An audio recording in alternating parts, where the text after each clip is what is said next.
Good evening, everyone. It is the City of Desert Hot Springs regular meeting of the City Council, and the City Council serving as the successor agency to the former Redevelopment Agency Board for Tuesday, June 17th, 2025. This is our 5 p.m. closed session. Roll call, please. Councilmember Pitts. Present. Councilmember Pai. Present. Councilmember Voss. Present. Mayor Pro Tem Gardner. Present. And Mayor Mattis. Present. I don't see anybody in the audience. No public comments. No public comments. Thank you very much. Madam City Attorney, would you announce a closed session? Thank you, Mr. Mayor, members of council. We have one item, conference with labor negotiators pursuant to Government Code Section 54957.6. The agency representatives are Ms. Doria, Wilms, and myself, and the employee organization is the Desert Hot Springs Employee Union. We will recess to closed session.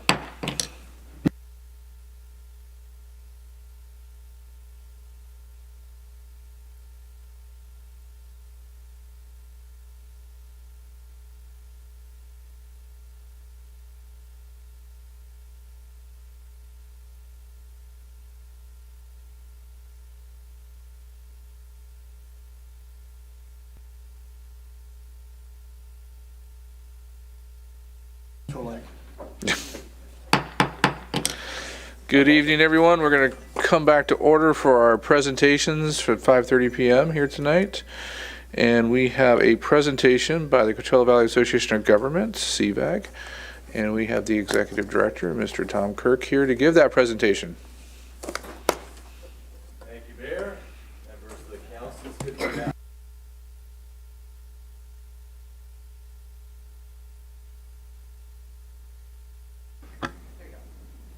Hello.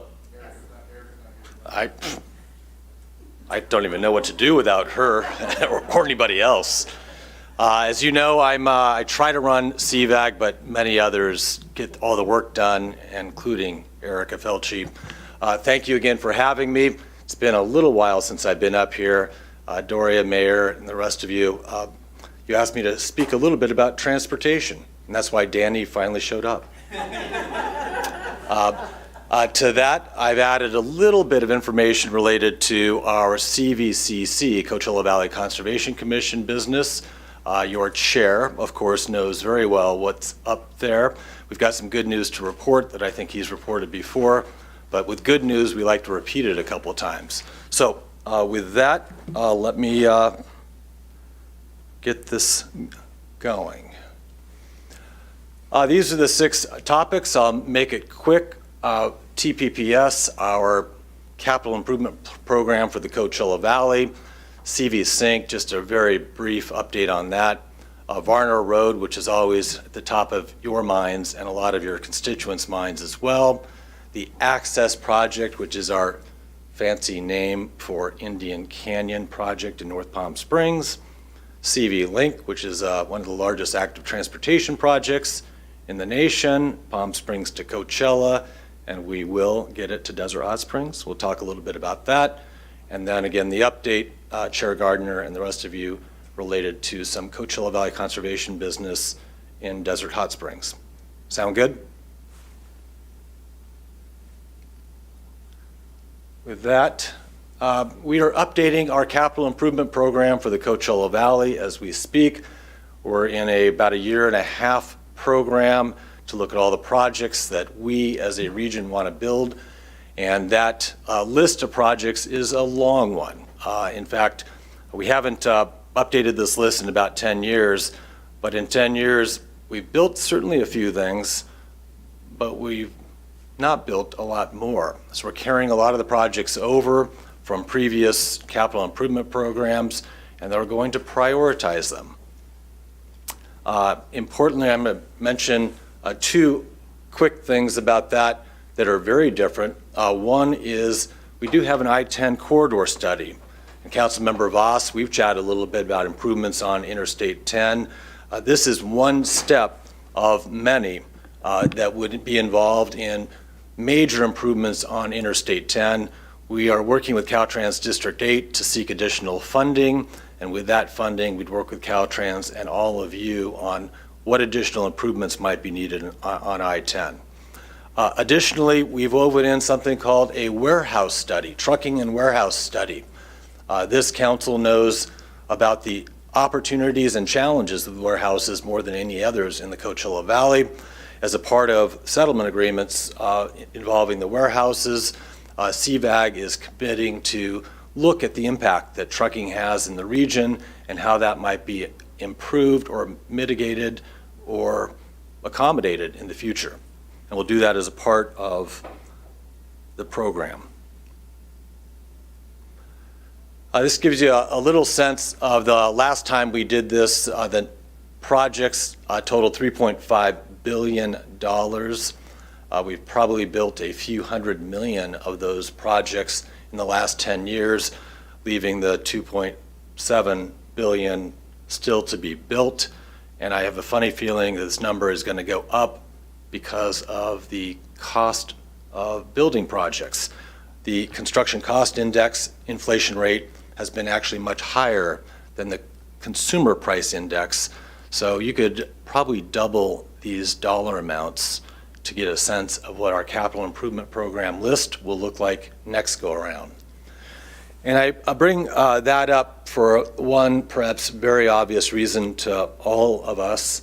We don't have enough money to build all of these projects. To give you a sense of the cost of projects these days, the top two projects on our priority list are Monroe Interchange and Jackson Interchange. For Monroe Interchange, what was a $77 million estimated cost 3 years ago is now $177 million. Jackson Interchange is about the same. We just don't have that kind of funding. We've put a lot of our state and federal dollars on Monroe Interchange. There isn't state and federal money for Jackson or a lot of the other projects that are on our priority list. And I know some of those watching might say, well, CVAG's priorities are all in Indio. The reason they're in Indio is earlier, much earlier, our highest priority projects were in and around Desert Hot Springs. So we went out and built Palm Drive, Gene Autry, and Indian Canyon interchanges. Those were also #1 projects in years past, and we got around to building them. I mentioned, and again, I'll point to you, Councilmember Voss, we've chatted a little bit about this, the need to comprehensively look at Interstate 10. Mayor Mattis, you've led our efforts to really focus our attention on constraints and opportunities along Interstate 10. You've established an ad hoc committee at CVAG. Yes, we have met more than once, well, twice as many times as once. And we've got a good communication with Caltrans, but communication isn't enough. We need, frankly, money, and that's what we spend a lot of our time looking for. CV Sync, we're synchronizing virtually every signal in the Coachella Valley, and we're tying them together. Most of our motoring public, those that leave their cities, sometimes go through 2, 3, 4, all of our cities in the course of a day. They don't care about jurisdictional boundaries. They just want to move from point A to point B relatively fast. Mayor Pro Tem Gardner has tested us on this and has found that our system does actually work where we have it operational. And where we have it operational is on Highway 111, Washington Street, and Ramon Road. The little bit of gap you see there is the city of Rancho Mirage, which I expect to be in the system sooner rather than later. Phase 2 is under construction now. Those little things that look like cameras on your signals, thank you for working with us on this. Look like cameras are in fact cameras, and they're out there to help us with monitoring traffic and moving it as efficiently as possible. We have finished installation, thanks Danny and your team, all along Palm Drive through the city of Desert Hot Springs, and for that matter, Gene Autry and Palm Springs, and on Indian up to your border, really up to Dillon Road at the north end of Indian. Varner Road. We know Varner Road is a mess. A lot of folks might assume that this stretch of Varner Road is in the city of Desert Hot Springs. You all know it's not. This is Varner Road between Palm Drive and Date Palm. And we're doing a couple of things related to Varner Road. On the stretch between Palm Drive and Date Palm, We've got an agreement with the city of Cathedral City to fully design that section of roadway. It's a fairly extensive design contract. You all know, and so do commuters in your city, that stretch of roadway needs help in a big way. CVAG's picking up 75% of the cost and leading the design team, and Cathedral City is picking up the other 25% of the cost.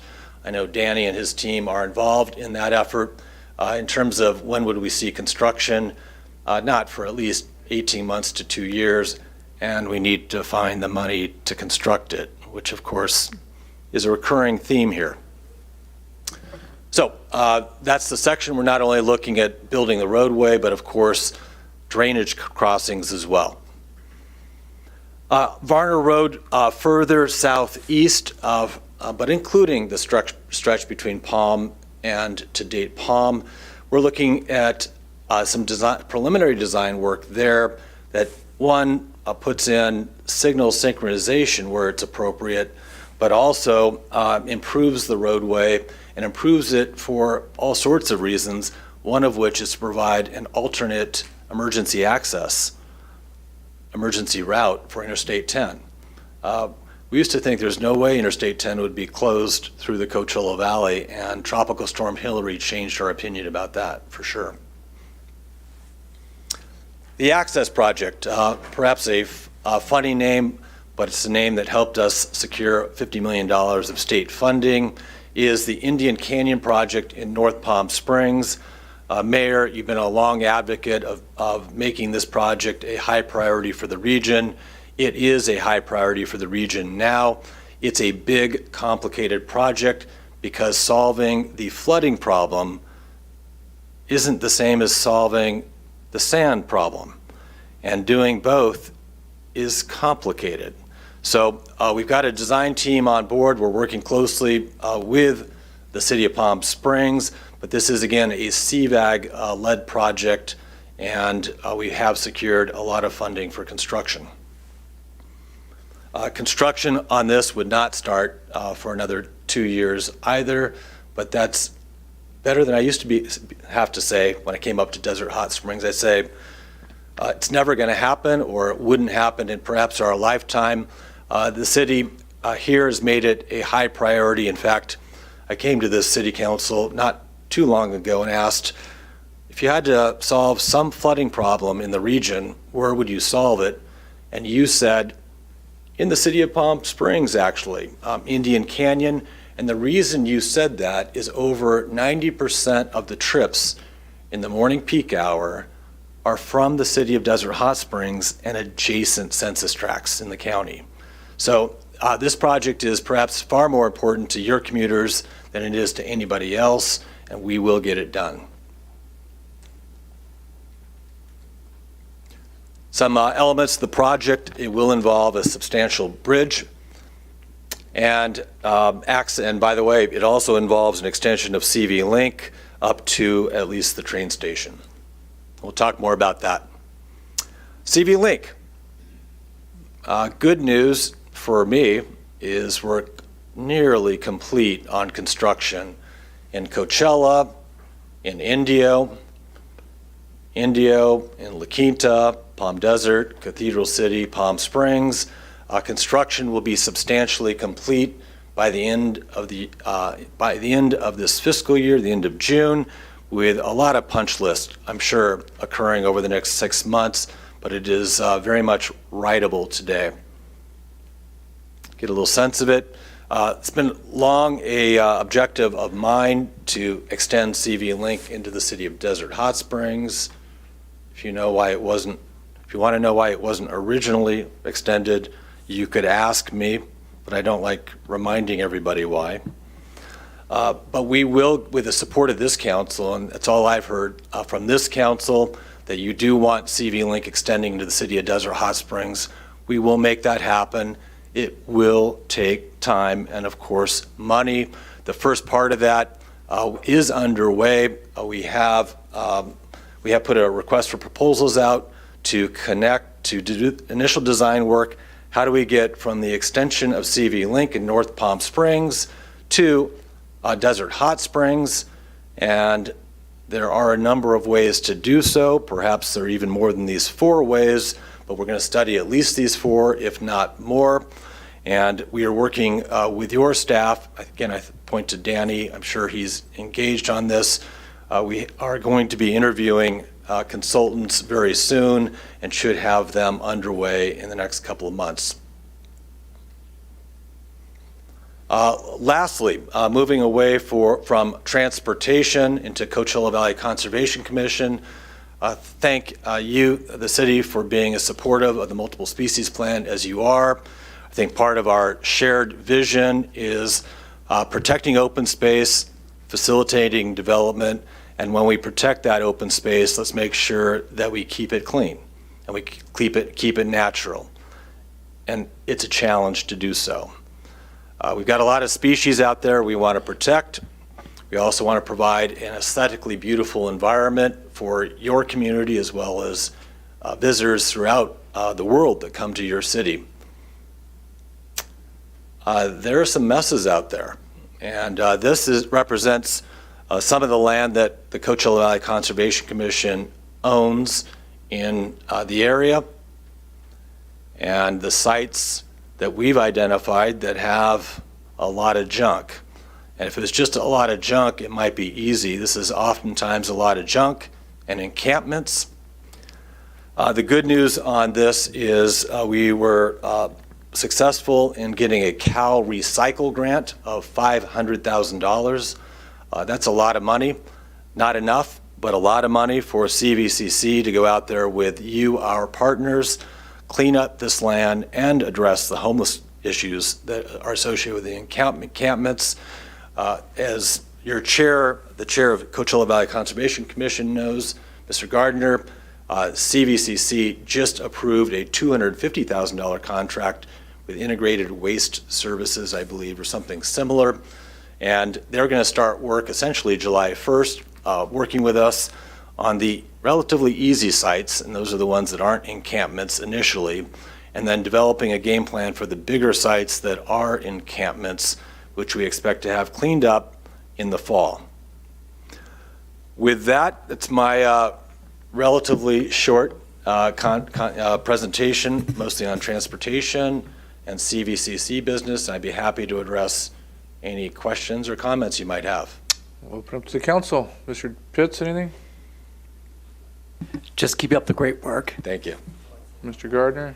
No, that's enough. I think that's. Ms. Pye? Mr. Voss? I just want to thank you, Tom. You know, I really do appreciate your desire to get CV Link in our city, and I know we've talked about a couple different alternative routes and stuff. You know, so I'm really excited to see that.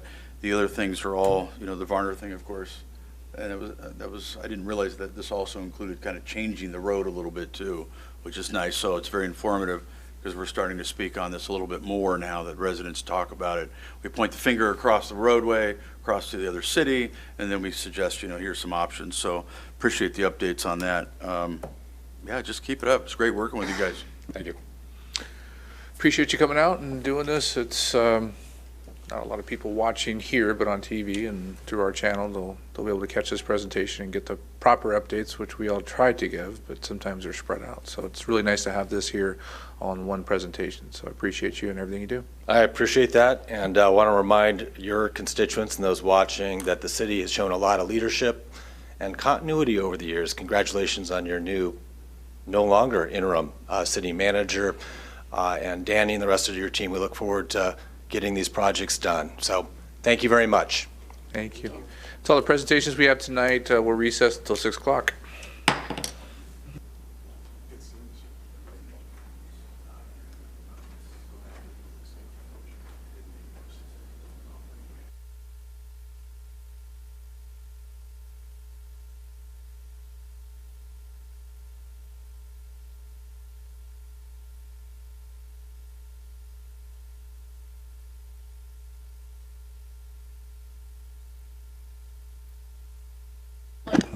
Test, test.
Good evening, everybody. I think I've got the whole council here. We'll get started.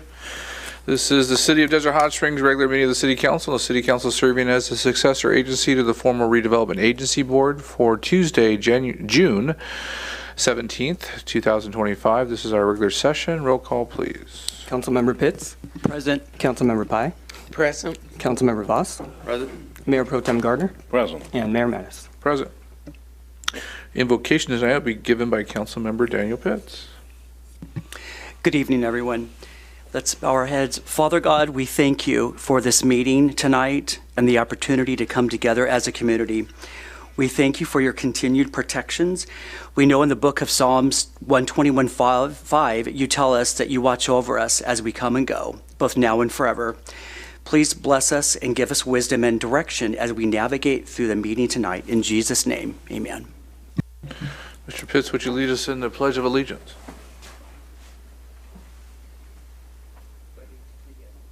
I pledge allegiance to the flag of the United States of America and to the republic for which it stands, one nation, under God, indivisible, with liberty and justice for all.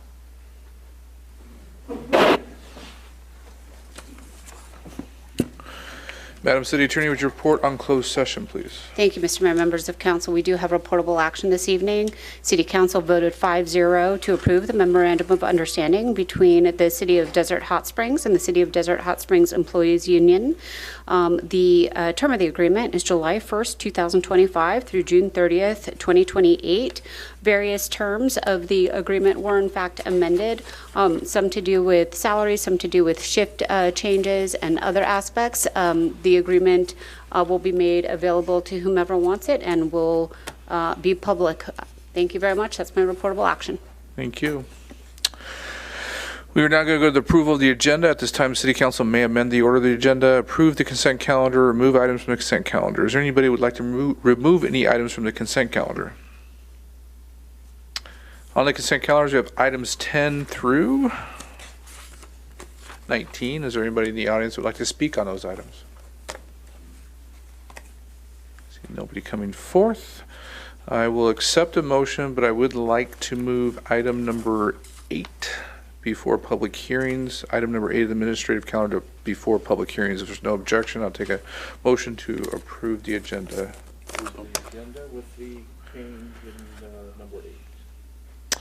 Motion's been made to approve the consent calendar and the agenda with the movement of item 8 to before public hearings. I'll second. And there's a second.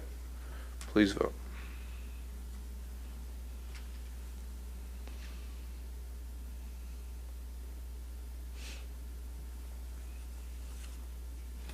Motion passes unanimously. Thank you very much. At this time, there's blue cards in the back there. If you want to fill one out and hand it to our city clerk right there, you may speak in public comments. At this time, pursuant to the Brown Act, any person may comment on matters of general interest within the subject matter jurisdiction of the City Council, not listed on the agenda. Under the Brown Act, the City Council shall not take action on or discuss matters raised during public comment portion of the agenda that are not listed on the agenda. All comments are to be directed to the City Council and shall be devoid of any personal attacks. Members of the public are expected to maintain a professional, courteous decorum during their public comments.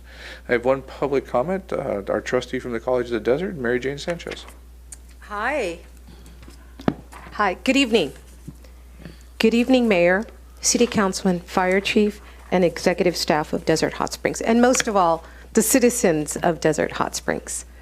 My name is Mary Jane Sanchez, and I represent Area 2, which includes the city of Desert Hot Springs. I live in Desert Hot Springs, and I've been living here in our beautiful, lovely city. I'm very proud of tonight's comment also for Varner, off subject, that we're going to handle our streets. So important for us. So, but most importantly, why I'm here.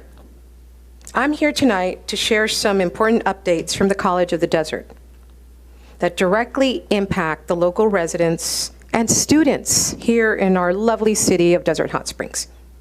First and foremost, I want to highlight something dear to my heart that we started back in 2012, something that pertains to the city of Desert Hot Springs.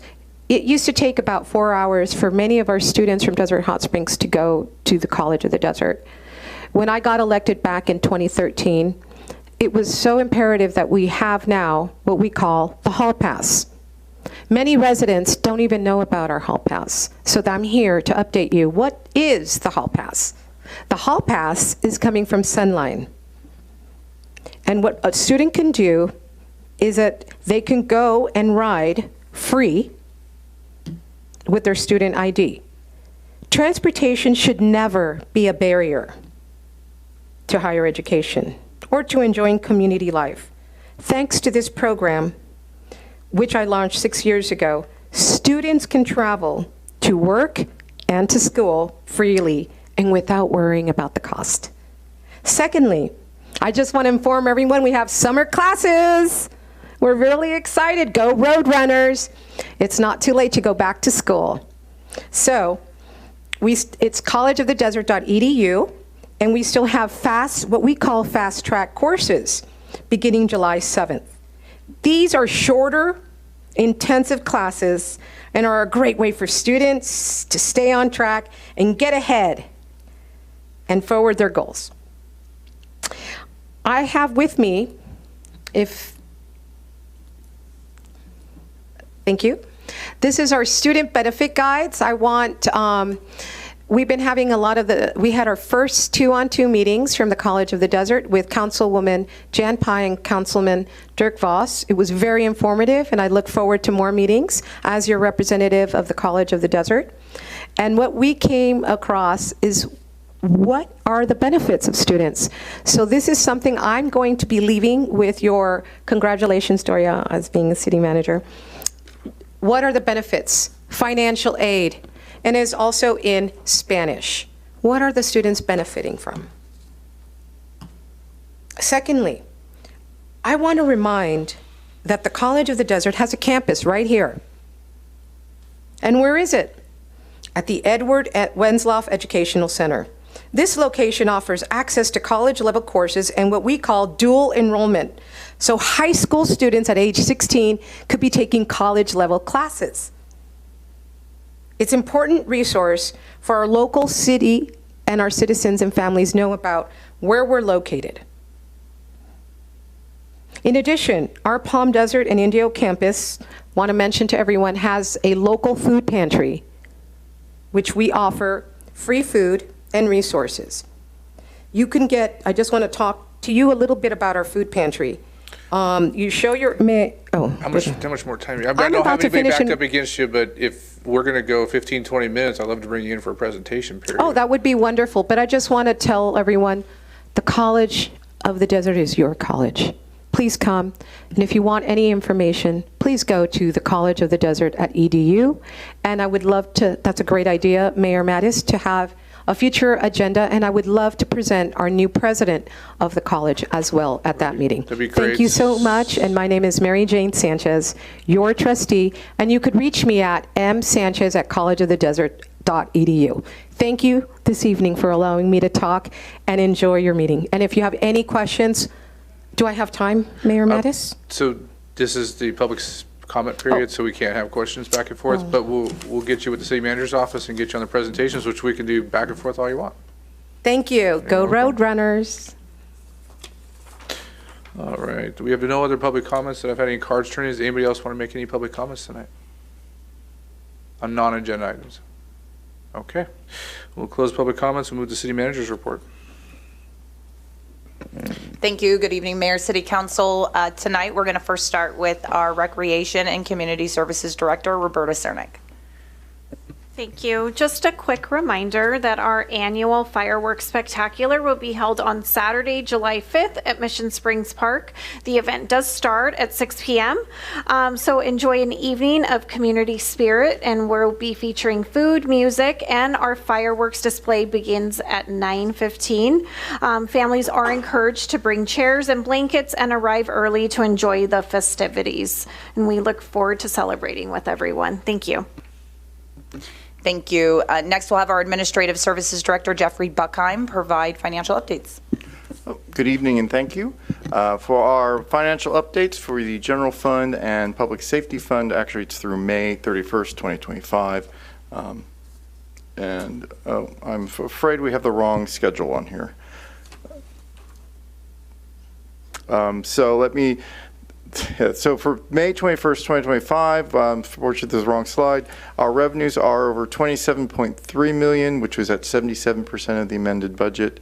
Last year at this time, we were at $23.3 million, which was 71% of the budget. And 2 years ago, we were at $23.2 million, which is at 70% of that budget. Our expenditures are over $29.8 million, which is at 84% of the amended budget. Last year at this time, we were at $30.4 million, which is at 88% of the budget. And 2 years ago, we were at $28.3 million, which is at 80% of the budget. And that's my report. Thank you, Jeffrey. The last thing I want to do is recognize Bonnie Bilger and Daniel Porras. As you all know, tonight, the City Council approved the MOU for DHSCU, and both Bonnie and Danny really worked hard with our representatives with the union on those contract negotiations. Thank you. It's because of you and both of your hard work that we were able to get through this in a very collaborative way, and we're very grateful that we continue to have that relationship with our staff. So thank you both. And that concludes updates. Lots of acronyms out there. Desert Hot Springs Employees Union, so DHSEU. Just want to make sure they weren't thinking about the European Union, so. All right, we're going to go to City Council, our Mayor and City Council comments, reports. Mr. Voss, you're up first tonight. All right, thank you, Mr. Mayor. So on the 9th, where is it? Our Madam City Manager and myself did a little tour of part of District 4 and had a chance to kind of drive through parts of it. And we're going to, once a month as part of our meeting, we do the meeting in the car kind of thing and drive through the streets in the neighborhood and that kind of deal and see, changes that are happening, see road conditions, see if there's code enforcement issues or, other type of things. And it's just kind of nice to actually see what's actually going on in our town instead of being here and just seeing and seeing what's happening out there. So that was good. Let's see. The 10th, attended the Greater Coachella Valley Business Awards dinner. That was good. The Animal Hospital got recognized and how it's opening and doing that. Food Now had received an award from that as well. So that was nice to see somebody from Desert Hot Springs. Actually, we were mentioned twice, so it was kind of nice to see us front and center. Not only getting a reward or an award for Food Now and how they've been for so long, but also with the Animal Hospital opening up and their contribution to the Chamber of Commerce there as well. Then on the 4th, we met, as was mentioned in the public comment, myself and Councilwoman Pye and who all was here? Oh, we had Madam City Manager, Mr. Deputy City Manager, and Miss Deputy City Manager. We're all there. I think, I don't know, was there anybody else? I think that was it. Anyways, it was good. And then we had the representatives from the COD that were there. And I thought it was a good meeting. I thought it was collaborative. It was a chance that we got a chance to meet the new president of the college there. We got to spend time with Mary Jane and then the board member Ron Oden. So it was good, a good team there, and just talked about some collaborative ideas and things that we're interested in wanting to do for the benefit of our students, our community of all age ranges with that, and where we're at with both city projects that are independent of that, and then in addition to what we may do collaboratively with that. So there'll definitely be more to come, but for a first meeting, I thought it was very productive, and so I think big things will be coming out of that. So the other day, it was the 2nd, so I do my office hours at 5 Stars, some of you know, and I had a gentleman come up to me, and he said, "Dirk, I need to talk to you about the Health and Wellness Center." And I'm like, uh-oh, here it comes. And instead, it was really pleasant. It was great. Freddie, who is a single parent, and he had nothing but great things to say about our Health and Wellness Center. He said his daughter every morning, all she talks about is the summer program that they have as they get ready to go there. And he talked about how the different rooms are set up with computer rooms and training rooms and stuff, and some of the tours that they're going to be doing, field trips. And he said, it's priced right. It's got half day and full day. And he says, as a single parent, it makes it easier for him. But he was really, detailed in that the staff is always friendly, very cooperative. They're just really overjoyed with the kids. And he mentioned some gal's name that the daughter, kind of befriended there, that works there, and does that. So that was nice. But he also mentioned too, though, he goes, it's really clean. And he goes, it's nice. And he said, it's just really pleasant to walk in there. And he goes, I never really knew about the place until we decided to put her in there. And he goes, this is something we got to have everybody, walk through. So it was really nice to have that, to listen to him. And there wasn't one single negative thing. It was all so positive. And, that's the kind of thing that you really want to be a councilman for sometimes. You walk away from that and you're like, you know what? This is good stuff. We got good people, good staff, good things going on. And it's the little things like that that just really impact you a lot, And I just walked away going, this is really good. So thank you, Roberta, for all what you do and your staff, and Madam City Manager for being the overseeing all of this. And if you could let the staff that work under you know of this. I came back and I sent an email to Doria about this and just, wanted to make sure that they got to hear this stuff, because I'm not sure that sometimes our staff gets to hear the positives of the community. And I think as a council member, that's an important role that we need to make sure that they hear that. I think we all do that, but it's nice for them to hear that there's people out there that really value what they're doing in their workplace and the impact that they have. So, and then today, I attended the Greater Coachella Valley Chamber Business Mixer luncheon they had at the Azure, at the Palms Cafe there. It was kind of a small group, but it was nice. We got to network with a variety of different people and meet some new people, and kind of as the councilman that represents that area, it was nice to meet some of the different people there. Some live in the district, and then others, they work in our city and that kind of thing. So that was pleasant as well. And that's all I got. Thank you. Ms. Pye. Thank you. One more thing on the Coachella Valley Association of Governments. Food Now won the nonprofit of the year for the entire Coachella Valley. On the 15th, on June 11th, the Finance Subcommittee met to go over the city budget. Two of those were Florence Angel and Robert Rowe, community members, and council member Daniel Betts and myself. And they will be talking later at the agenda item. On the 15th, I attended Dr. Carrion Foundation Scholarship Awards banquet held at the La Quinta High School gym. This year, the foundation was able to award $300,000 to scholarships. And we had 7 Desert Hot Springs school students that received awards.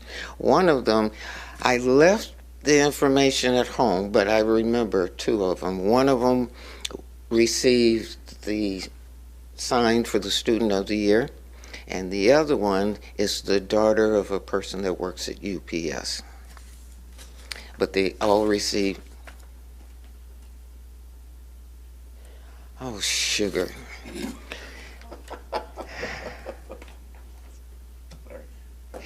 The person on the Finance Subcommittee is Daniel Pitts.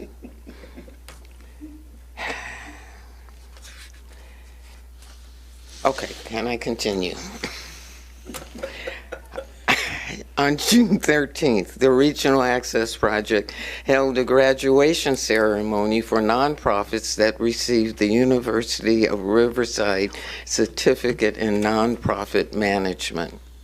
Regional Access Project Foundation was incorporated in 1992 as a 501 C3, public benefit cooperation in order to address unmet needs in health, mental health, and juvenile intervention for residents of the Coachella and Palo Verde Valleys from the western border of North Palm Springs to the eastern border of the city of Blythe through grants and technical assistance for nonprofit providers. And if any of you have a nonprofit or want to start a nonprofit, you should go to RAP, that's rapfoundation.org. Receive money from the from Palm Desert, and it goes through the Riverside County and then comes back to us. And that's how we give grants. And anyone that is interested should contact us for that. And it's most all grants and information are free. Tomorrow, we'll be doing Do the Right Thing, and we'll have award ceremonies for Diane Lopez, and she's from Painted Hills Middle School. On the 20th, a memorial will be held at Word of Life Church at 6 p.m. for Melvin Jones, who passed away on June 4th. He worked at the Senior Center and was a cook for the Elks Lodge and many other community events. Yesterday, I went to the MSWD board, and they are looking to do a long-range financial plan, and they're asking for citizens to participate in this regarding what the customer wants. So look out for them, because they're going to be interested in people that are outside of the board. Gerald.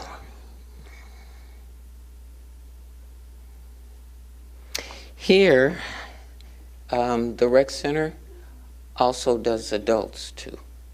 That's pickleball. And this is the pickleball team, and it's all in our t-shirts. And some of the members is, God, I screwed up on that name. I can't do this again. John Girardi. He's one of the Palm Springs Unified School District trustee. And there are members of Citizen on Patrol as well. And Nancy Hastings is the coach. And classes are every Friday, 9 for beginners and 10 p.m. for seasoned players. Next. This is the Desert Hot Springs Women's Club. We awarded scholarships to various people with Desert Hot Springs, but we gave them to them separately at Mission Springs. And these are the pictures of all of those who, the majority of those who could attend that received scholarships, and some of the members of the Desert Hot Springs Women's Club. And this is the closing ceremony of Little League. And on the left, you see Chief Shaw. Chief Shaw. I'm sorry, I screwed up on that one. Chief Shaw and Gus Ramirez, Corporal, and Officer Paulina Toscano, who passed out certificates. And Little League now has a mascot, and that's the mascot on the right. And someone asked me today about whether or not I work at the senior center, and if I get part of my salary from here and get part of my salary for the senior center. And since I was asked that question, I thought I should tell you I am a volunteer at the senior center, and that's why I was there today helping with the receptionist. Mr. Mayor, I conclude. Maybe they thought you were so young you shouldn't be there. He didn't say that. Oh, I was trying. That was my line. Mr. You stole it. Gardner. Thank you. Well, thank you, Mr. Mayor. I did join Councilmember Pai of the DHS Women's Club in presenting those scholarships. That's always such a fun thing to see those kids and their bright faces and their excitement about going off to college. And they asked me to say a couple of words, and I said, well, I'm going to give you one piece of advice. After you finished your studies, please come back to your hometown and help make our hometown better. And I was surprised at the number of the kids that actually said they were going to do that. So that was really cool. I attended the SCAG Regional Council in Los Angeles. We're continuing our discussions on housing and responding to wildfires in LA last fall, but nothing of note for here in the desert at this point. Filled in for the mayor at the Greater Coachella Valley Chamber of Commerce Awards Dinner. As was mentioned, we introduced the DHS chapter board members and our own Food Now, won Nonprofit of the Year. Amazing organization. They win awards all over the place, and they do so much good here in our valley, and we're just really proud to have them here in the city. And lastly, we had a Coachella Valley Conservation Commission meeting. Tom Kirk touched on that a little bit during his presentation. We bought some additional property in Desert Hot Springs, filling in the conservation lands along Mission Creek Wash. And we adopted the annual budget, which includes $250,000 in dumping and encampment cleanups for this year in Desert Hot Springs. And as part of that, we'll be installing flock cameras that will link to DHSPD. So we'll have video monitoring on those really troublesome dumping spots, and hopefully we can catch those doing the illegal dumping out on the conservation land. So remember, illegal dumping in the desert results in a $10,000 fine if you're caught. And with flock cameras, we're going to catch you. So hopefully we'll be able to get that going soon. That's all I've got, Mr. Mayor. Thank you. It's Mr. Pitts, right? Mr. Pitts is correct. All right. Councilmember? Hey, it rhymes. It rhymes. Good evening, Mr. Mayor and City Council members. This is my City Council update for June 17th, 2025.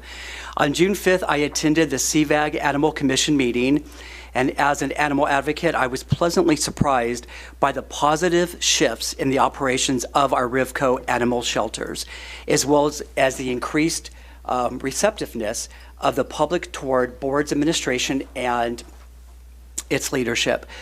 Director Mary Martin and her administrative team presented a compelling slideshow highlighting improved outcomes for both cats and dogs from January through April.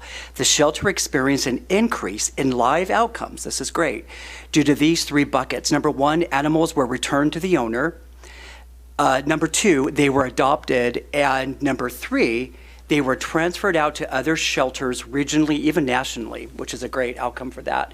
Here are some of the best BMPs or best management practices implemented at the redesigned Rivco shelters to further enhance their outcomes. So they also have a dog day out foster field trip program. They've updated their Rivco animal shelter homepage to make it easier for adoption access, and also adoption reservations to reduce length of stay. As a city, I would like to see us adopt some of these BMPs, including animal scanning devices here at City Hall, maybe. It also helps staff quickly identify owners of stray dogs when brought in, if brought in. Additionally, I would recommend implementing the Dog Day Out foster program and introducing Pet of the Week at our city council meetings, both in person and also here, obviously, via televised YouTube. Hosting a pet during Friday nights on Pearson events could also boost pet adoptions and foster opportunities. Sometimes our fur babies just need to be introduced to the public directly. On June 10th, along with my city council colleagues and general manager, I attended the Greater Coachella Valley Chamber of Commerce Business Awards and Fundraiser Dinner in Indian Wells. As a business advocate, it was rewarding to celebrate our local Coachella Valley businesses, notably, and this will be the third time we're going to say it here today.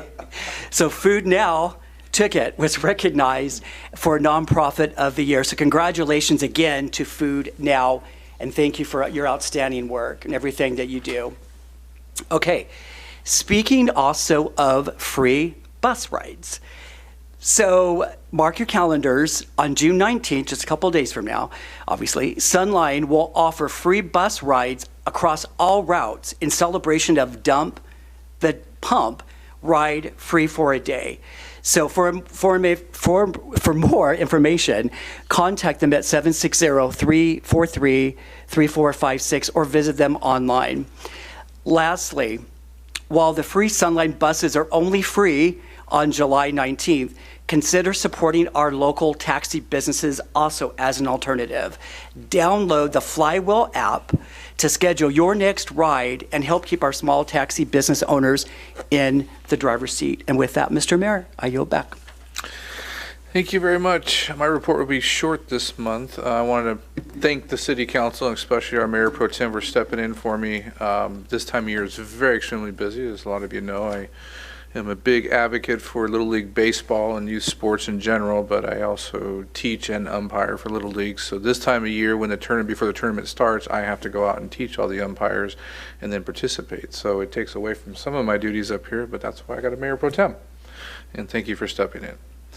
I did attend the Riverside County Transportation Commission last week on the 11th. Not all of it pertained to Desert Hot Springs, but there was one item that was very important.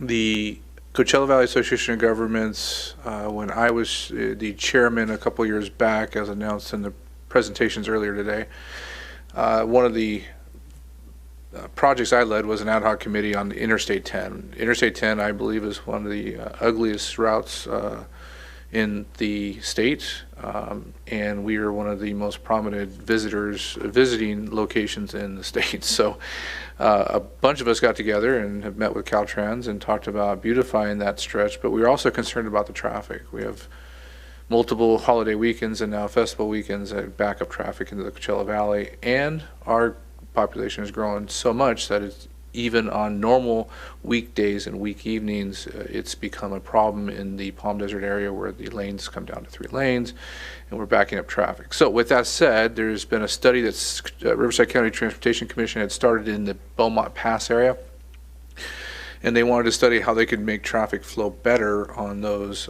weekends, let alone the everyday traffic in that area now has become quite hard to get through. So we approved at the Riverside County Transportation Commission a $2 million study on what it's going to look like if fast track lanes were added to the Beaumont Pass area. This is again just a discussion, and it's just going to be a study to show what can do to relieve traffic. At the same time, they also approved a study to do ramps on off ramp metering. Is that what they call it? Losing my words here on what that terminology is, but basically what's going to happen is they're going to study this. The Coachella Valley Association of Governments, we wanted to also study our portion here in the Coachella Valley, but the way funding works is it has to be segmented. So when you have 18 miles that's being studied, you don't want to go over 20 because it just won't be feasible for you to go out and find grants for it. So we're going to start in the Banning Pass area, then move to the Coachella Valley, and then also they're going to move on Interstate 10 from the Beaumont area into the San Bernardino County line where they're doing more fast track lanes. So over time, we'll get the studies done to fund these projects, who knows when, but I do see in the future having possible fast track lanes in the Beaumont Pass, if not even the Coachella Valley in the future, maybe in my lifetime, maybe. But if they started studying today, we might see it in 20 years. Who knows? That was from the Riverside County Transportation Commission. I didn't attend any other meetings, but I did want to say thank you to Coachella Valley Association of Governments Director Tom Kirk came to this afternoon, or this 5:30 presentations, and gave a really detailed report on what all the activities are with the Coachella Valley Association of Governments. So if you missed that, you can go back after this meeting on our YouTube channel and look at that. And then again, I just wanted to say, it was a tough loss to hear about Melvin Jones passing. If you had known him, he was a young man, and he really did a lot for our community when it came to our senior center. But he had recently, in the last couple of years, started a program with our high school through the Elks Club on teaching culinary skills, and it was a sad loss for our community. So we'll end our meeting tonight. Don't let me forget, in a moment of silence for him. That's all I have to report tonight. I am going to reopen public comments. I had 2 individuals came in. We do have quite a long agenda tonight, so I don't want you to have to wait for 2 hours possibly to get through to your comments. So I'm going to first start with Elliot Lou Griffin. You have 3 minutes when you come to the mic, and you just have to press that button there. If you like to wait to the end, you can. No, that's all right. Well, all right, first, when I went to, this just happened to me the other day, on Palm Drive in Ironwood, I was stopped at the light. I looked down, I looked around, and I looked back up, and something said go, but the light was still red, of course. But lo and behold, anyway, there is a green sign right behind the red light, and somehow at nighttime, my lights was flashing off of it. And so if you just drive on Palm Drive to Ironwood, I looked into it, they had some wrecks. So it would be going that way. So Palm Drive, Ironwood going that way. And it is a green sign right behind the red light. But anyway, 62, you were talking about transportation. If we could put a guardrail around 62, I did talk about that before.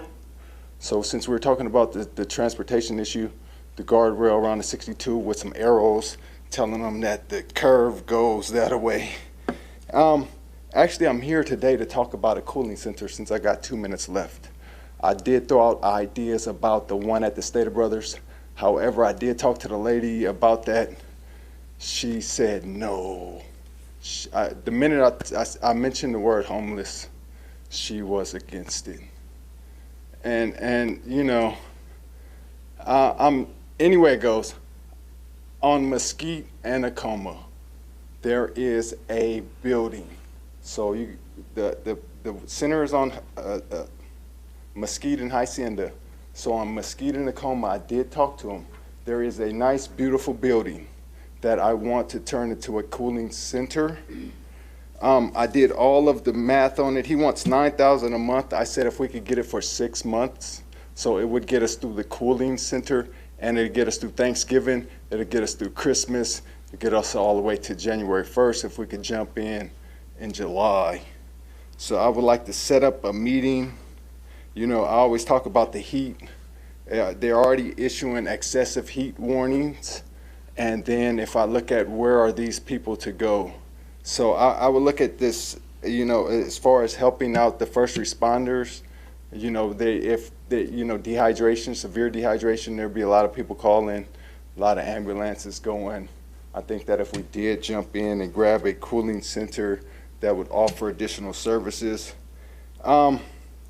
Since I only got about 30 seconds, I would look for a presentation. If I could set up one, maybe at 5:30 or next meeting. I know we're gonna go dark before long. So I would like to jump in the next 2 weeks and see if I could really get this done.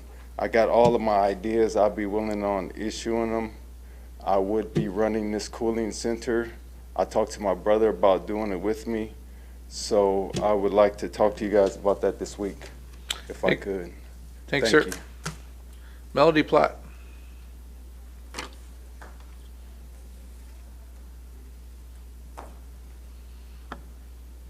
Couple ideas about You can pull it down so you don't stand on your toes there. the animal situation. I would like to request funding for 2 chip scanners to be given to local businesses. The problem is people don't know where to go.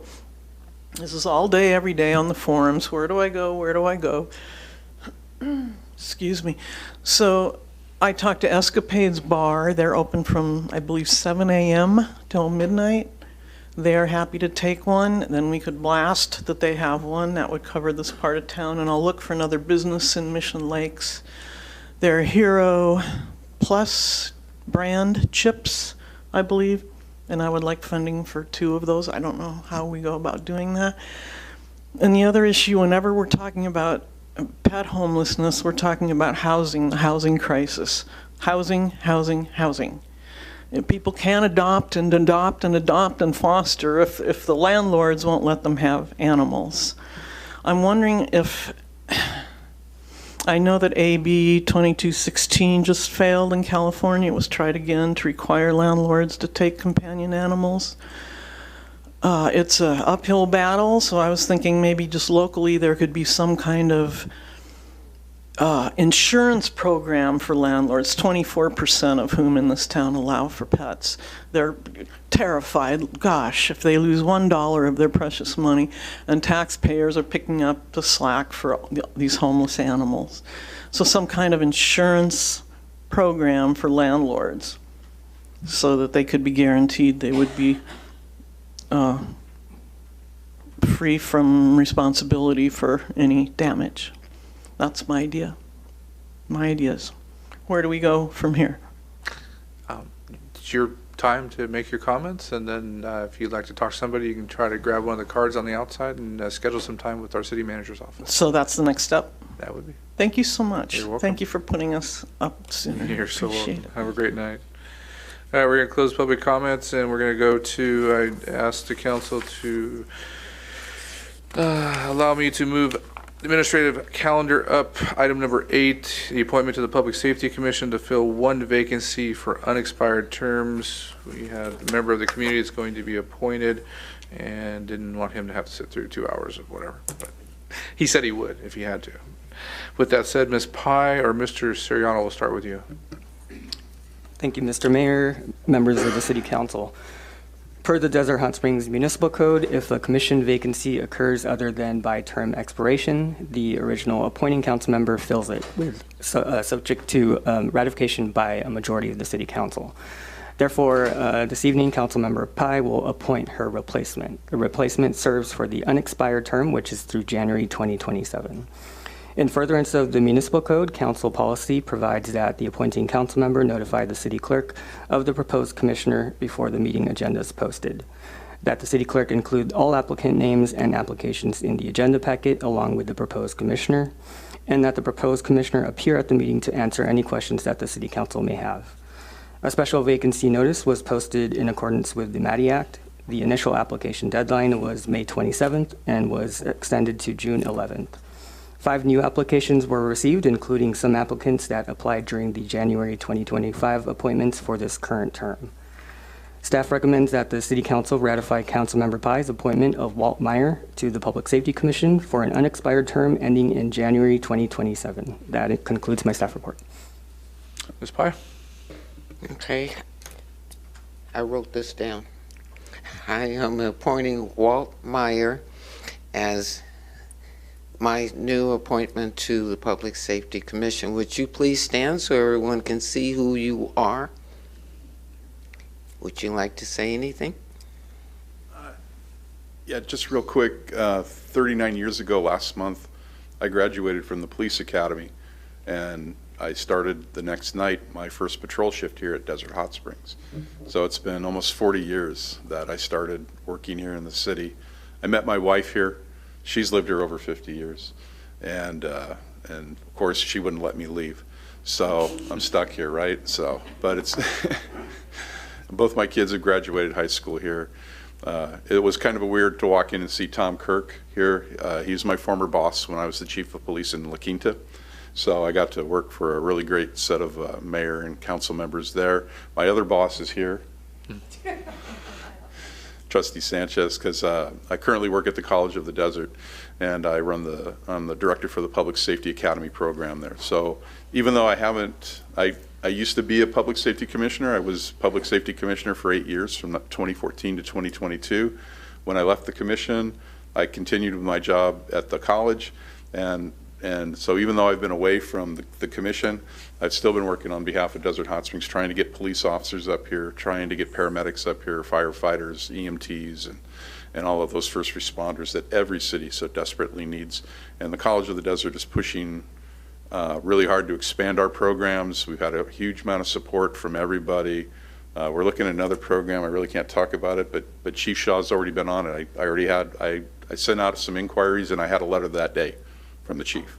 So I'm looking forward to coming back and meeting with everybody again, meeting some new members on the commission, and just serving and doing what we do best. So taking care of people. So And if anyone has any questions, I'm happy to answer them. Part of our new process is when you're appointed to a commission, you must make yourself available for questions from the council before being appointed for the ratification of the decision of that council member. I couldn't more strongly, God, I'm lost for words today. Walt's a great guy. He's a perfect person for this. He lives in this community. His background is public safety, and he understands the issues on all sides of public safety. So it'll be a strong addition to our commission. A lot of times people will come forward and volunteer for something but not have the full background needed to serve on that committee, but this is not the case here. So it'll be a great addition back onto the commission. Mr. Gardner? Yeah, I was going to echo that. Welcome back, and Thank you, thanks for serving. Mr. Meyer was my appointee when I first joined the council, and I'm glad to see you back again. And thanks for willing to step up. I can wholeheartedly concur. I can't think of anybody better to be on that commission. Any other comments or questions? Yes, sir. What I really appreciate about this commission is that I think just about every one of the members has 20-plus years of living in this city, if I'm correct. And they've gone through all the transitional experiences of our town, from sheriff, police, to startup to police, to the different chiefs. And so there's that huge institutional knowledge of our town, of the history of public safety. And it's really interesting. And then when you look at our planning commission, most of them have 4, 3, 2, 5, 6 years kind of thing. But, you know, and so it's got a unique mindset on that. But our public safety one, it's really nice to have that knowledge where you know what it was like 30 years, and you've seen the progress, you've seen the changes, which is great help for our chief and our fire chief and animal control and everybody else. So welcome back. Thank you. With that, do you want to make the motion? Oh, was it already made on the screen? Or I'll make it. I'll move. She wants appointments. Go ahead, and I'll second. Motion is made by Mr. Voss. Second, was there any public comment on this item? All right, no public comments. Please vote. Motion passes unanimously. Thank you, Walt. Thank you for the opportunity. I appreciate it. Thank you. All right, we're going to move back to the public hearings. Item number, lost my place here. Give me a second. Item number 2, it's going to be the resolution adopting user fee increase for CPI adjustments of 2.9%. Mr. Buckheim? Yes, thank you, Mayor and council members. So this is a public hearing. The city is requesting to implement a CPI adjustment increase to its user fees. The user fees are based on the cost to the city for providing these services up to 100% of the total cost. As costs rise due to inflation, the city's ability to recover those costs for the services is diminished. For the period of January 2024 to January 2025, consumer prices rose by 2.9% according to the California Consumer Price Index for Riverside. The city is revising its master fee schedule to include a 2.9% increase on some of the fees. This revised schedule was sent to Desert Valley Builders Association for their review. The schedule was also sent to other interested parties and made available to the public. DVBA provided a letter of approval after their review. SoCal Gas also reviewed the schedule, submitted some questions, and provided and was satisfied with the revised fee schedule after their questions were answered.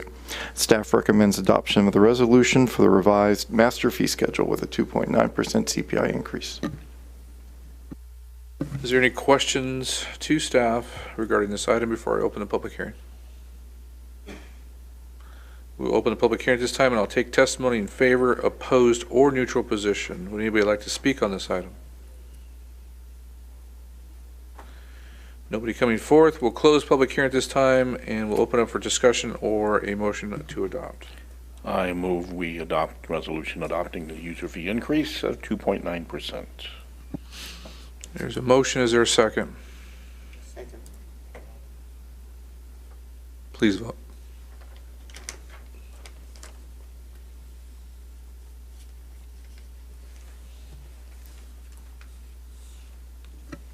Motion passes unanimously. Move to item number 3, Landscaping and Lighting Maintenance District Number 1, levy and collections of assessments to fund improvements for fiscal year 25-26. Mr. Buckheim.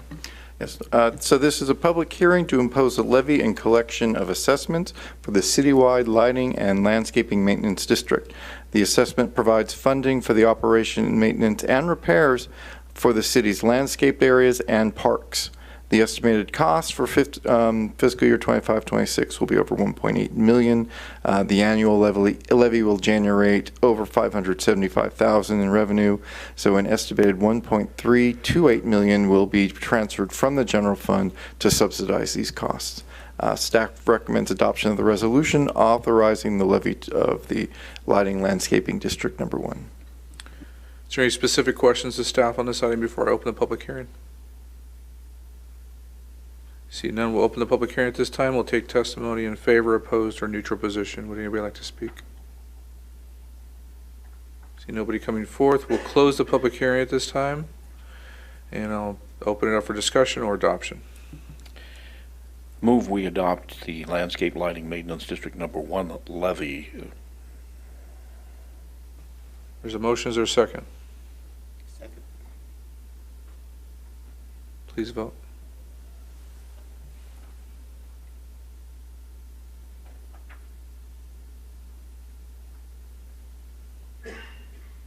Motion passes unanimously.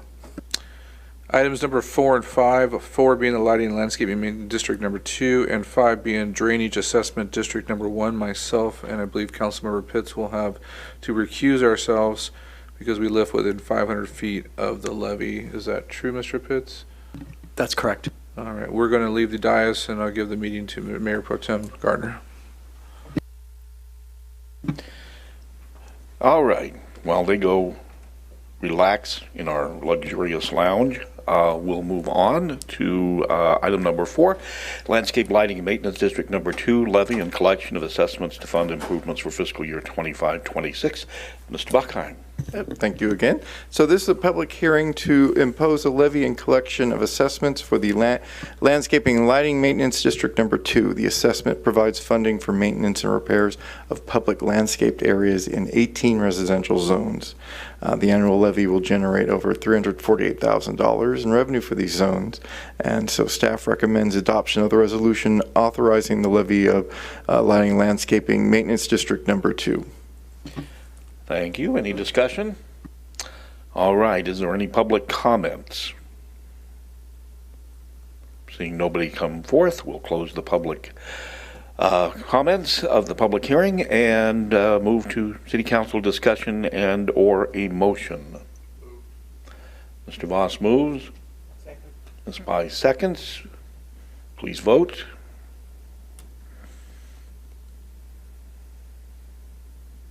Did you hit second, John? Oh, there we go. Okay. Motion passes unanimously. Thank you. Item number 5, Drainage Assessment District Number 1, levy and collection of fees for the improvements for fiscal year 25-26. Mr. Buckheim. Yes, so this is a public hearing to impose a levy and collection of assessments for the Drainage Assessment District Number 1. The assessments provide funding for the maintenance and repairs of public drainage areas in 16 residential zones. The annual levy will generate over $229,000 in revenue for these zones. Staff recommends adoption of the resolution authorizing the levy for the Drainage Assessment District Number 1. Thank you. Any questions from council? Seeing none, we'll open the public hearing. Can I take public testimony? Do we have any public testimony? Seeing nobody come forth, we'll close the public hearing and go to council discussion and or a motion. Mr. Voss moves. Second. Ms. Pye seconds. Please vote.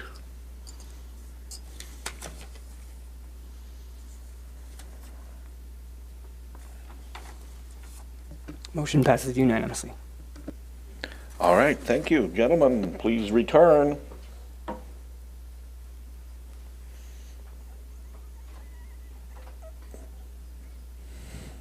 So efficient.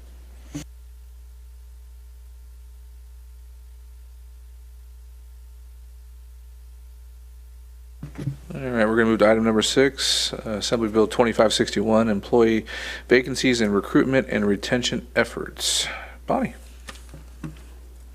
Good evening, Mayor, City Council, staff, and members of the public.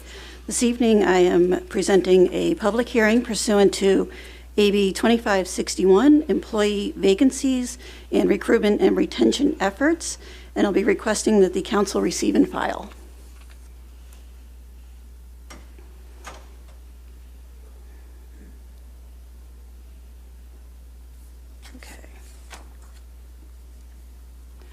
So an overview of this very short presentation. We'll be discussing the requirements of AB 2561. We'll be giving you the vacancy report for the calendar year of 2024, and then updating you on the City of Desert Hot Springs recruitment and retention efforts. AB 2561 was implemented this year. The purpose was to create a more transparent environment and enhance communications between the city and the employee unions regarding vacancy statuses and recruitment and retention efforts. The presentations must occur at least once per fiscal year, and employee organizations have the right to present at the hearing. If the number of vacancies in any single bargaining unit meets or exceeds 20% of the number of authorized full-time positions, we may be required to provide additional information if the employee organization should request it. For 2024-2025, City of Desert Hot Springs had 128 authorized full-time positions. And then in calendar year 2024, 16 distinct positions, vacancies were posted, and 30 new employees were hired. This is the data of the vacancy reports for DHSEU. We listed 10 different positions, and then on the right side of the table are the positions which were recruited and the number of hires we made in each position. If you see a number higher than one, that's because we had to sometimes fill a position multiple times in order to successfully fill the position. DHSPOA is one position, 2 police officers, and we had 5 non-represented positions which we filled.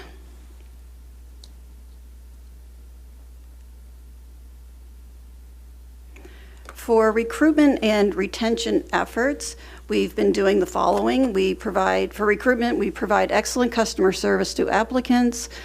We offer competitive compensation and comprehensive benefits packages, special incentive pay for bilingual skills and educational certificates and degrees.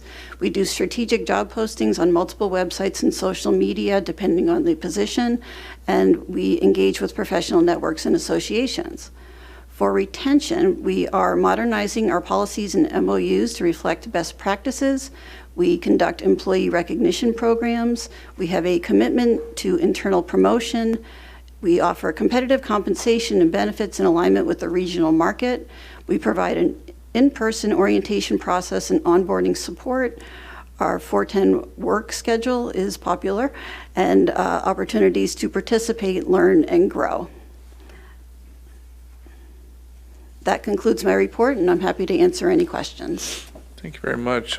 This being a new law that we have to do this each and every year, it would just be a receive and file item, but we have to do it and make it as transparent as possible. So we've accomplished that, but before we close this item, we do need to open up the public hearing. But before we do that, is any questions to staff? Okay. Yeah. Okay. Mr. Mayor, members of council, I'm so sorry. I think I misheard. It is a public hearing. So I think you may have asked, said receive and file. This is a public hearing.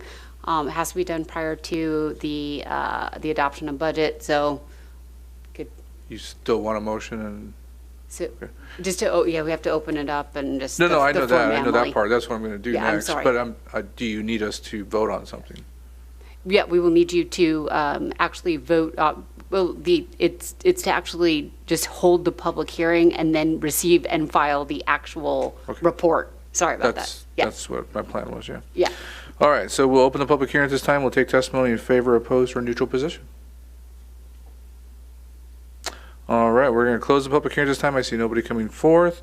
As discussed, this is just a receive and file item. There's nothing to vote on. It's a mandate by the law that we do this reporting and give the opportunity to the public to have any comments.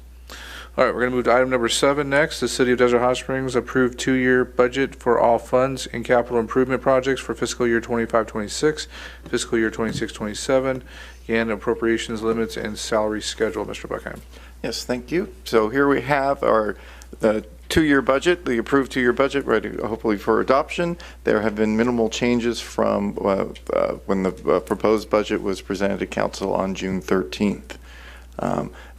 For this two-year budget, the discussion, we're going to do an overview of the general fund, overview of other funds, the public safety, fiduciary funds, other special revenue funds, capital projects, an employee full-time equivalency by fund, and our 10-year forecast. For the general fund, for the next fiscal year, we are planning over $30.8 million in revenue and $30.7 million in expenditures, leaving a $91,000 addition to fund balance at the end of the year. In the second year of the budget, we have $32.3 million in revenues and $32.2 in expenditures, with a $26,000 addition to the fund balance at the end of the fiscal year. Revenues remain the same as when we were presented on June 3rd, with our largest single revenue source being sales and use taxes, and that is because of our new 1% transaction and use tax. There we have a graph showing the expenditures from the different departments within the general fund. I'd like to point out the end part. We have the Aquatic Center, Recreation Center, and Health and Wellness building. They were originally in the Health and Wellness Center fund. We are no longer using that fund as it no longer qualifies as a special revenue fund. So the general fund is taking over those budgets. Our overview of the fund balance, we're expecting a fund balance of almost $7.5 million at the end of our, we had a fund balance of almost $7.5 million at the end of last fiscal year, with $3.2 million in the marijuana reserve. We are expecting a fund balance at the end of this fiscal year of over $7.5 million. Of that, $4.3 million would be in the marijuana reserve. With the $30.8 million in revenue and $30.7 million expenditures, we're adding $91,000 to the fund balance, making it over $7.6 million. This budget includes increased economic development activity according to our strategic plan. It'll be the first year with Fire Station 98 becomes operational, so there is a larger transfer to the Public Safety Fund. It'll also be the first full year of our sales tax increase, and we also have significant increases in premiums for our different types of insurance, workers' comp, general liability, and health insurance. For the second year of the budget, we have $7.6 million in a beginning fund balance. $5.2 million of that will be in the marijuana reserve, with a $26,000 addition to the fund balance. We will have $7.694 in the fund balance. Of that, $5.4 million will be in the marijuana reserve. We're estimating about this time that we will be hitting the cap to be transferred to the marijuana reserve that was approved by council. This budget includes increases to transfer to the Lighting and Landscaping District Fund for the Hacienda Avenue improvements and operations of the Eagle Sports Park, as well as continued operations in Fire Station 98. Public safety, where you have revenues of $20.7 million and $20.7 in expenditures for next fiscal year, and the second year we have $21.3 million in revenues and expenditures. The revenue sources from public safety are the public safety parcel tax, over $3 million each year, and the utility users tax, which is also thrown with $3 million for each year. Most of the revenue for this fund comes from the general fund, as we can see, which will be over $12 million in the first year and $12.8 million in the second year. Major expenditures. The expenditures of the public safety fund include police patrol and field operations, code compliance, animal control, the dispatch center, and fire services. Our fiduciary funds, which are the funds used to account for resources held for the benefit of parties outside the city, we're expecting for 25-26, $2.8 million, and 26-27, another $2.859 million. Our special revenue funds, not including the public safety fund, includes lighting and landscaping maintenance district, other grant and agency funds, and development development impact fee funds. They're expected $11.8 million for fiscal year 25-26 and $5.7 million for 26-27. In our capital project funds, we're budgeting over $38 million in 25-26 and over $12 million in 26-27. The $38 million, that will be the finishing up this Fire Station 98, also the police annex building, as well as including the Eagle Sports Park construction and Hacienda Avenue improvements, which are funded by grants and bond proceeds. For our appointed officials and the employees' full-time equivalencies, we have a total of 172. In the general fund, there are 5 mayor and council positions, 5 planning commission members. We have 59.78 permanent employees, permanent full-time and part-time, and then 6 seasonal employees. And the state gas tax fund is funding 4.2 or 4.4 permanent employees. Our public safety fund is they have 5 public safety commission members, 79 permanent employees. And then the citywide LMD is 6.9 permanent employees. And the Housing Authority has 8.84, and the successor agency is of 0.08. For our 10-year forecast, here is our forecast for the at our current level of services. As you can see, we start out fiscal year 21-22, where we had a surplus of the next 2 years where we used fund balance to cover extra costs. And you see, for this fiscal year 24-25, revenues are meeting expenditures. And as you can see, it looks like a single line because the budget, as you know, the budget for these next 2 years is pretty tight, and it's going to be like that over the next 10 years at our current level of services. It does not leave a lot of room for any extra services or even changes in revenue. So it'll be a pretty tight budget for the next 10 years, and working on that. If we implement, however, implementing the strategic plan, one goal of the strategic plan is to double our TOT in 10 years. If we do that, as you can see, it's the same for 24-25 as well as 25-26. That's assuming that we're using the next 2 years to implement some of the economic development goals that we have in the plan. And probably starting by 28-29, we can see the fruits of those labors with an increased revenue, and that in 10 years of fiscal year 34-35. While it looks like it's a small amount in the graph, that's actually a $3 million difference between revenues and expenditures. So this can show that if we, sticking to our strategic plan and working on our economic development for the next couple of years, it's critical to that. We could be in a much better place in 10 years. And so I am available for any questions or discussion. Thank you very much. We had opened the public hearing 2 weeks ago at our last city council meeting, so we're going to continue with the public hearing being open and taking any testimony. Before we do that, is there any questions, specific questions that came about that you would like to ask staff before we get to the public hearing and discussion? All right, we'll go to the public hearing. Is there anyone in the audience who would like to speak on this item? Yes, sir. Good evening. I know most of you here. My name is Robert Rowe. I am a resident of Desert Hot Springs, and I was with Jan Pye and Daniel Pitts on the ad hoc budget committee. My comments and questions are regarding the line item in the proposed budget for road maintenance and repair. I would first like to compliment the Public Works Department on their commitment to filling potholes in a timely manner, and for the recent restriping and installation of reflectors on our roadways for nighttime visibility. I've heard comments from other residents, that has been great. It increases safety in the evenings. The questions that came up in the budget meeting and residents have asked me is, number one, how does the city prioritize which roads are in need of repaving? That's one question.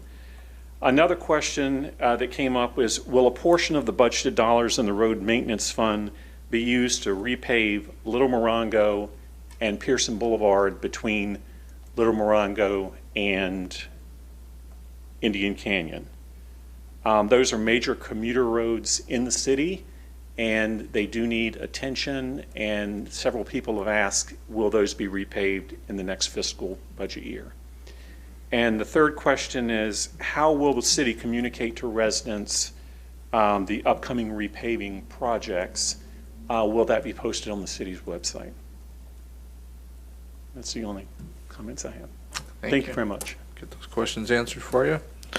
Any other public comments? See nobody coming forth. We're going to close the public hearing. Would someone like to take a stab at answering those questions? Yeah, I'll talk about the road pavement project. So we're actually currently completing a pavement management plan for the entire city, citywide, and the way we select, or the way we set up the program, is by rating the streets. So you rate them from 0 to 100, 0 being the worst and 100 being the best. Based on those rates, we then assign years. So we say we're going to do all the rated between 60 and 75, let's say, for example, for year one. That way those go up to 100. Then we're going to do the 50s, and those go up to 75, whatever that is, based on available funding. So for this fiscal year, this actual budget does not reflect that, because we are still completing the payment management plan. It's going to be more of a long-term program, so we are constantly and more updating them as every year instead of just sporadically. When we complete that, it will be presented to City Council, and then it'll be identified which roads go which year, so then we'll know exactly the funding source and all that. As far as Little Morongo is included in part of those roads, and it is half within, most of it is half within county and the city. We are partnering with them in doing some improvements together. So whenever either they improve it, we improve it, both of us are going to partner, which does take in half the cost on that. And then communication back to the residents, yes, we will post it on our city website. We also have our social media, and we do have a app too. I'm sorry. And we are going to have a newsletter magazine too that gets sent out with schedules and daily information as well. Thank you. Did I miss it? When do you think the pavement management plan will be done? So we have the first draft completed. We want to have it to council for review, maybe at the next meeting, but I'm not sure if we're having enough time to update it by then. Okay. Got all those questions answered, and I know Ms. Pai has some comments. Okay, one of the things that happened with the subcommittee was there were questions that were not necessarily budget related, but there was information that was requested, like what Mr. Rowe did. And I talked to another question that came from Angel was, we have restricted funds. And we have some where there is a lot in them. And she was wondering, why couldn't we take from one restricted fund and put it into another restricted fund? And I shared with her that wasn't on the budget either. But Jeffrey had explained what that was about. But the bottom line was there was a lot of questions about things they wanted to know. And there's a lot of things that people want to know because they're becoming more interested. So I went to the city manager and started to ask her what can she do about this. And she was already ahead of the game. And would you explain what you're doing? So there's going to be a lot of efforts, just more globally, in getting information out to the community. There are a lot of questions and just a lot of unknowns, you know. And so one, I want to make sure the community knows they can come in any time and schedule an appointment with anybody on staff. We are more than happy to sit down and discuss these items.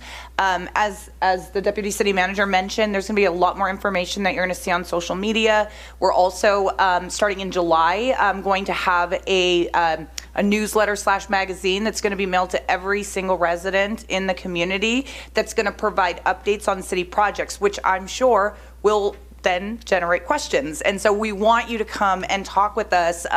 We're really trying to take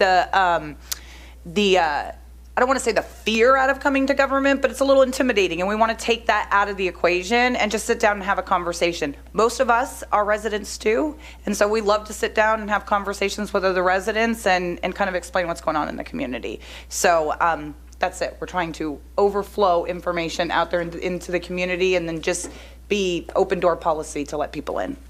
Thank you. And I'm sorry, one more thing, thank Sure. you for this. We will start up Civics Academy again Good. in the fall, and that is a great opportunity for our community to sign up and take part in Civics Academy. It really is like Government 101. You get to learn about every single department from top to bottom, and it's a great program. So look for that on social media. Emily out of the city manager's office, she facilitates that, and we'll be doing signups soon on that. And one thing she didn't mention is she's putting together, I guess, an information form, and it will tell you about code enforcement. Who do you call? You want to talk about that? I can talk about that as well. Yes, we're calling it informally a City Hall cheat sheet. So look for that on social media. There will also be a version of that in the mailer that's going to be going out to the community. And so you will have a contact for every single department that you can reach out to, just again, to get those basic questions answered. Okay, and Councilmember Gardner, you had a question regarding LMDs. With the negative, that is unfair, and it's not in this budget, but that was a question I asked. And there are ways to do that to make it correct, and that process is in the work. And then it'll come back to the council. Mr. Pitts, anything to add for your committee? Yeah, first of all, great job, Jeffrey and Madam City Manager, for fostering such an amazing budget. As council, we all saw the sausage being made, and so it's amazing that we're out today where we're at. So, great job, guys.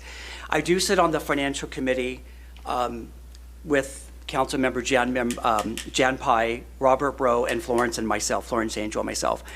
And so that being said, one of the questions that came up in our June 11th meeting, financial committee meeting, a roundtable discussion, was the topic of future development and increased sales tax revenue. That was brought up.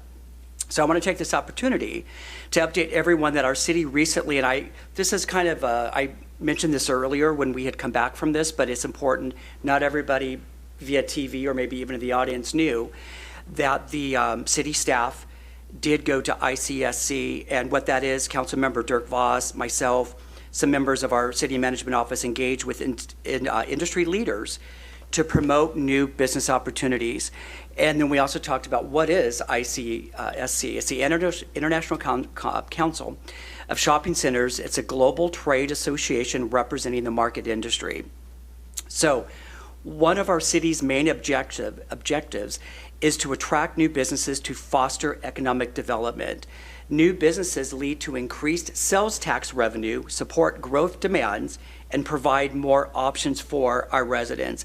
Attending the ICSC Expo aligns with our strategic planning goal of encouraging economic development and growth. We remain optimistic about economic development and the future with these three key areas: the new and reimagined downtown area, off the I-10 freeway corridor, and the 62 Pearson area. During the ICSC Expo, our team participated in meaningful discussions with industry leaders and decision makers to make more eateries, stores, hotels, and other amenities to our vibrant city. Since returning from that business event, those serious conversations are ongoing. It's a great time to live in Desert Hot Springs. Ms. Pye, one last comment? Yes, conservative is what Jeffrey gave us. And for instance, the city has taken on the recreation district and put it back into the city, the senior center and put it back in the city. Our demographic is changing, and our population is growing, and that's conservative to bring it back into the city, because otherwise with contracting we would be paying a lot more, and so we're in more control of that.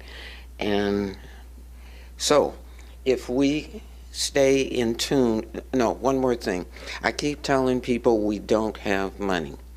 Well, we still don't have money, and I can tell you that this time George put in the donations that are going to happen from the city council, and they are specific and they are exact. So that's exactly what we have to do, exactly what we have to donate. So when I say we don't have money, it's budgeted, and when I say we don't, we don't. And we have to stay, as you said, if we stay with the strategic plan, with the budget, council does their part, staff does their part, we're good to go. I'm done. Mr. Gardner. Thank you, Mr. Mayor, and thank you, Ms. Pye. You guys have all done a fantastic job developing this budget, ranking our priorities, working with staff.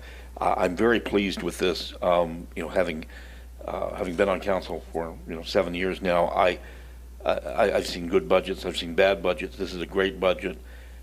The thing that I like the most about this is that our revenue pie chart has much more even slices of pie. We used to have some big pieces of pie and a whole bunch of little teeny pieces of pie. And now that pie chart is much more even, which will really benefit as certain segments of the market dip and go up and businesses come and businesses go. If we have a tourism slump, we have a tourism slump, but it won't hit us as hard. If we have a sales tax, people spending less, our sales tax will dip, but it's not going to hurt us as much. So having that even pie chart has been something I've been watching ever since I got elected, and it's great to see that. And as Ms. Pye pointed out, this is a very conservative budget, and I think we need to stay on that track. It's going to behoove all of us on this council to make sure that we stay on that track, and we get a lot of requests from members of the community for new programs and new things to spend money on, and we have to be patient and wise with that. And I think if the plan comes to fruition, as I'm very confident it will, our strategic plan, our goal to double TOT, we will be okay. We just got to get through the next couple of 3 years. Thank you. Mr. Voss? Yeah, real quick is I really like some of the communication outward stuff. That's like community engagement, and every time I chat with somebody like at office hours and stuff when I talk to them, I've been really pushing people to go to the website and talk about the strategic plan. And what I'm finding is the excitement of the people when I tell them about the strategic plan, and this is a guideline. This is a city council guideline. It's a staff guideline. It's a budgetary guideline thing. They're like excited because it's more professional and it's detailed. It goes to the point, and which is really nice. But I always make a caveat though. I always tell them, I say, now that I've told you this, I need you to do me a favor. And the one favor I need you to do is go to all your neighbors and tell them the facts. Tell them the truth and tell them the facts. Step away from social media and listen to the facts. If you have any questions, we'll give you the answers that you need to get. And I said, and have us come visit. We can have a staff person, we can have a council member, do that thing. I think, the other exciting thing that's out there that we still have to get that issue resolved is, but it should be relatively simple, but we know how this can be at times, is the water service issue down by the freeway. When that issue gets resolved, this budget, Jeffrey, you're going to be going, what am I going to do? Where am I going to spend? How are we going to do this? You're going to have to keep us under control. And, but it's, there is that. And I like the fact that we haven't, we know it's there, but we can't really budget for it. But we have a couple of spots here, 62 in Pearson and down there by the freeway that, those things open up. We're looking at an additional third of our budget potentially coming back in addition to of what we got here. So, let's hope that happens soon. So at some point in our term, we'll be able to use that for special projects and what have you, plan for the city. But this is all great news, and I really appreciate the community engagement activities that's really happening, because I think all of us, have wanted to see that go somewhere somehow, and it's happening now. And my comments are the same. You know, I really appreciate, this is one of the most important items that we will see all year long, is making sure this budget is passed and making sure that it's balanced. And I believe in our staff in doing that, and I trust in what you presented to us. We opened this public hearing at the last meeting, and we're going to close it today, or we have closed it today, and we will be voting on this budget. I remember when Desert Hot Springs was struggling with a less than $10 million budget, and now we're over $30 million. There's a lot of projects going on. Just because we say the budget tight doesn't mean we're not going to continue to give best service we can, and that's the reason that this has been presented today. So I hope that everyone had a little bit extra time to look through this budget, get their questions answered, and anybody in the public. Thank you, Robert, and for those that sat on the committee and served. It's very important to us to have members of our public sit on these committees and give insight. So I really appreciate that. At this time, I'll entertain a motion. I'll move that we adopt the two-year budget for fiscal years 2025-26 and 26-27. There's a motion and a second. Please vote.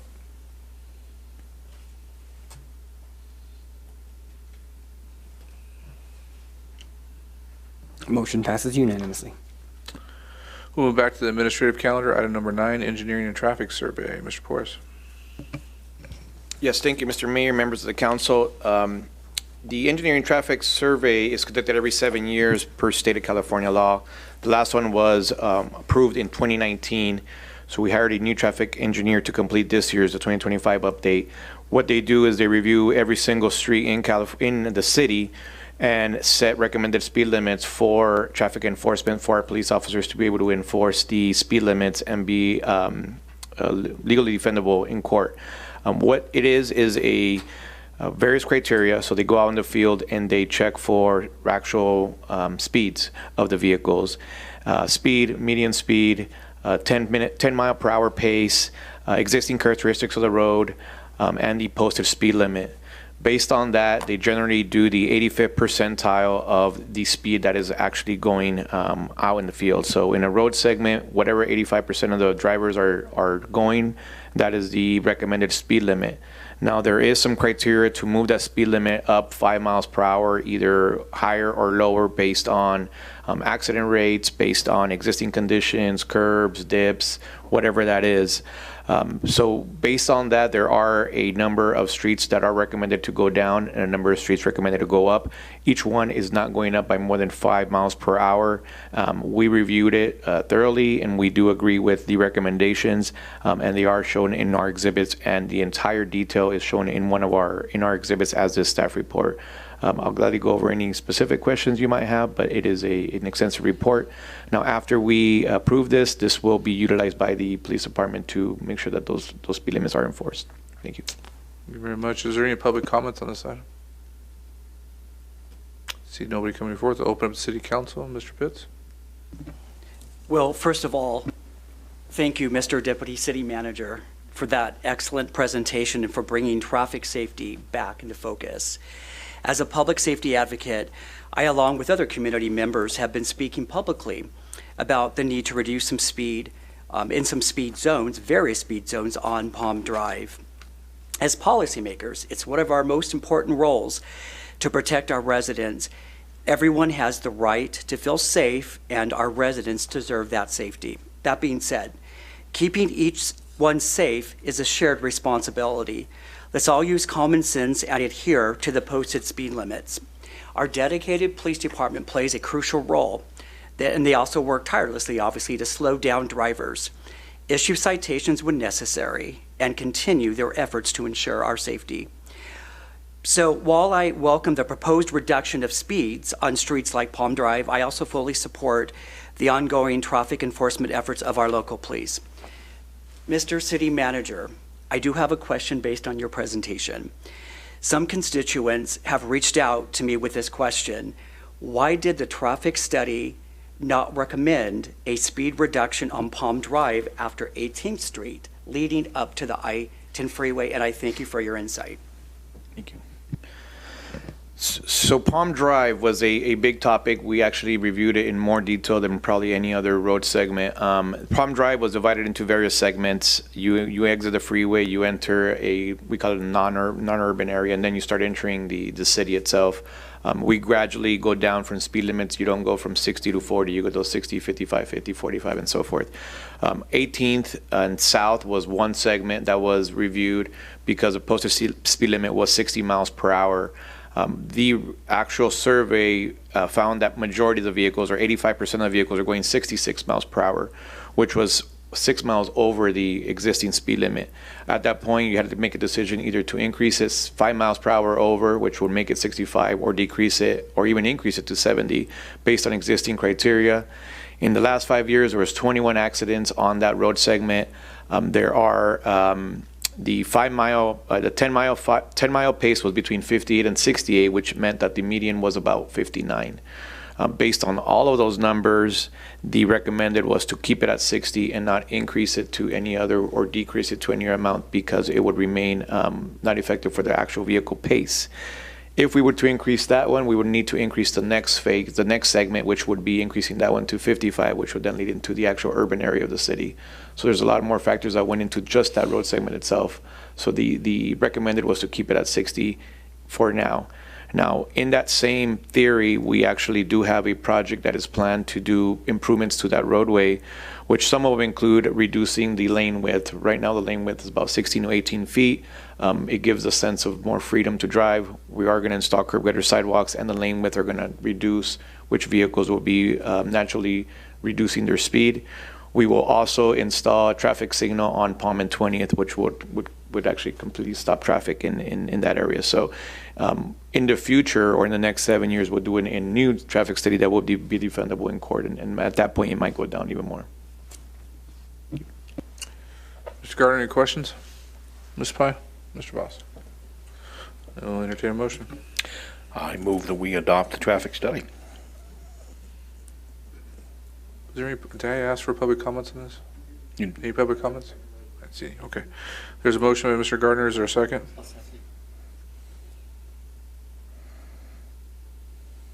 Please vote.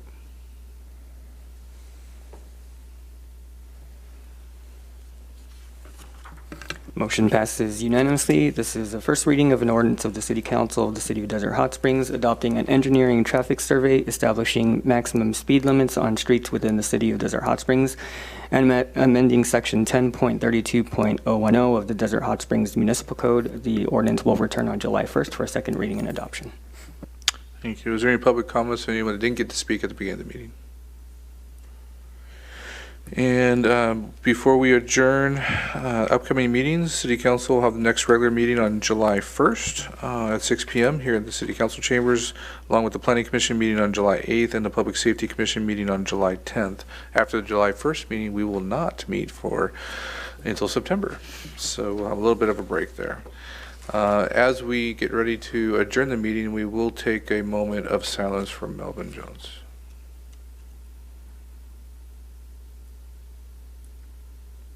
Thank you, and thank you for his service to his family. All right, with that said, we are adjourned.